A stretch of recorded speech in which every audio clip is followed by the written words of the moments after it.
বর্তমান সময়ে নিজের সম্পর্কে জানাটা একটা দক্ষতার বিষয়, কারণ আমরা যে পরিমাণে অন্য মানুষের দ্বারা নিয়ন্ত্রিত হচ্ছি, ফলে আমরা নিজেদের সম্পর্কে বুঝতেই পারছি না। আজকে আমি আপনাদের সাথে শেয়ার করব কিভাবে আমরা নিজেদের সম্পর্কে জানতে পারি।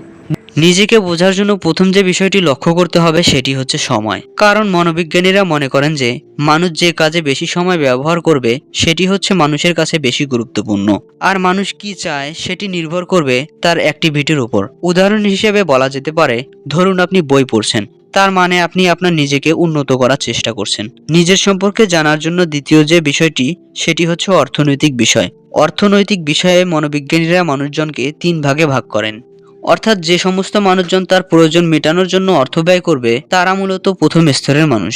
আর যে সমস্ত মানুষজন নিজেদের আশা আকাঙ্ক্ষা বা মনের আনন্দ পূরণ করার জন্য অর্থ ব্যয় করবে তারা মূলত দ্বিতীয় স্তরের মানুষ। অর্থনৈতিক বিষয়ে যারা তৃতীয় স্তরে রয়েছে তারা মূলত অন্য মানুষকে দেখানোর জন্যই অর্থ ব্যয় করে। নিজের সম্পর্কে জানার জন্য তৃতীয় যে বিষয়টি সেটি হচ্ছে সোশ্যাল মিডিয়া।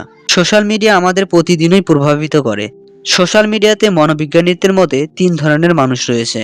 অর্থাৎ যে সমস্ত মানুষজন সোশ্যাল মিডিয়াতে কোনো না কোনো কিছু শেখার জন্য সোশ্যাল মিডিয়াতে আসে তারা মূলত সোশ্যাল মিডিয়াতে প্রথম স্তরের মানুষ। আর যে সমস্ত মানুষ বিভিন্ন খবর বা ঘটনা ফলো করে তারা দ্বিতীয় স্তরের মানুষ। এবং সর্বশেষ যে স্তরের মানুষ রয়েছে তারা মূলত সোশ্যাল মিডিয়াতে বিভিন্ন সেলিব্রিটি গসিপ করে। অর্থাৎ তারা অন্য মানুষকে ফলো করতে করতেই তাদের সময় ব্যয় করে।